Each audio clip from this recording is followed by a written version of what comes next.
Okay, so today we want to look at the introduction for Stewart's essay that you guys have all read. And after reading through the introduction, what stood out to you that you thought he did well? Well, I really liked that he started the essay with the word revolutions.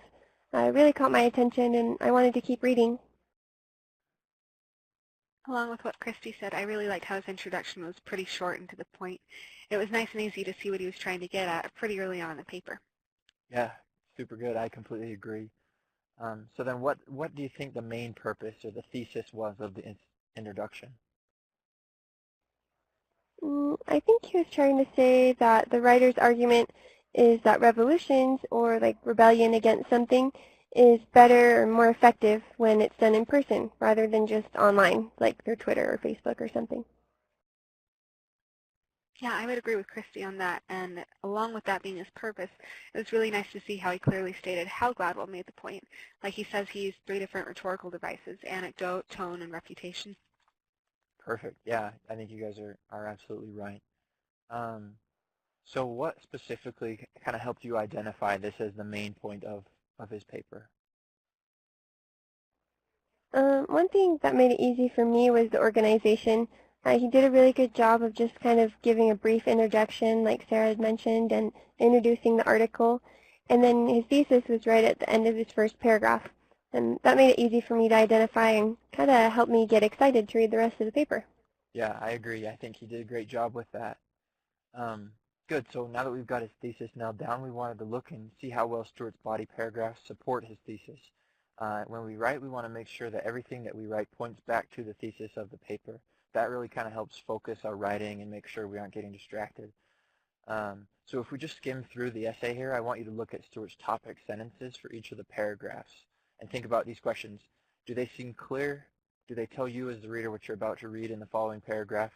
And does the organization flow and make sense to you? I was just looking ahead a little bit and had a comment I wanted to make.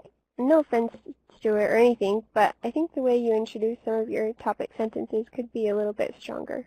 Okay, so what do you think would help make them stronger? Well, he starts 3 or 4 of his paragraphs with Gladwell, and I know he's the author of the piece and everything, but I think he could be more creative in how he starts his paragraphs.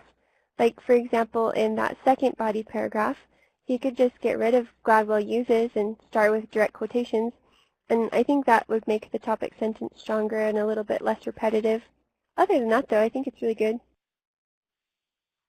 Yeah, that's actually a really good idea, and I didn't even realize I was doing that. So thanks, Christy. Thanks for bringing that up. No problem. Your paper's really great. Yeah, great job. Yeah, thank you. I think that's a good insight and good feedback. All right, so I want to jump back to Stuart's first paragraph and dive a little bit deeper into the argument he's making. Stuart, will you read that for us? Yeah, of course. So it starts, Gladwell begins with a historical anecdote about a black sit-in at a whites-only diner in the 1960s to draw the audience into the article and provide a framework for the rest of his argument. Okay, good. So when you wrote this, what were you trying to do here?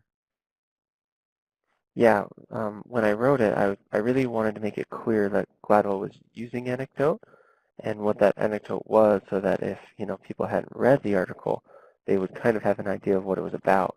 Then I just wanted to say why that anecdote was effective. So I just tried to introduce the effect that it had on the reader. Good. Yeah, super good. I think you did a great job of doing that. And as I look, as we look through your paragraph, we see that you stay on topic and elaborate further on what you introduced. So your topic sentence really became a useful method of organization for your paper. So good job. Christy or Sarah, do you guys have any more thoughts about that? No, I think it looks pretty good. Okay, great. Then let's keep moving forward.